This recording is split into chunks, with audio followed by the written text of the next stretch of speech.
મહારાષ્ટ્રના નાસિક જિલ્લાના માલેગાંવમાં ડુમરાળી ગામમાં એક 3 વર્ષની બાળકી પર બળાત્કાર અને હત્યાની દુઃખદ ઘટના બની હતી, જેના પ્રત્યાઘાત સમગ્ર દેશમાં પડ્યા છે. ત્યારે સુરતમાં કિન્નર સમાજ દ્વારા કેન્ડલ માર્ચ યોજી બાળકીને શ્રદ્ધાંજલિ સાથે આરોપી પાસેની સજા થાય તે માંગ કરવામાં આવી છે.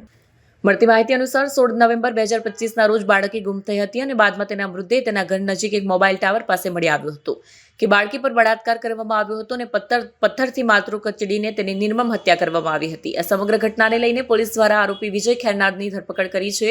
પોલીસે આરોપીની ધરપકડ બાદ પૂછપરછમાં તેણે આ દૃષ્ટ કૃત્ય કર્યું હતું તેની કબૂલાત પણ છે.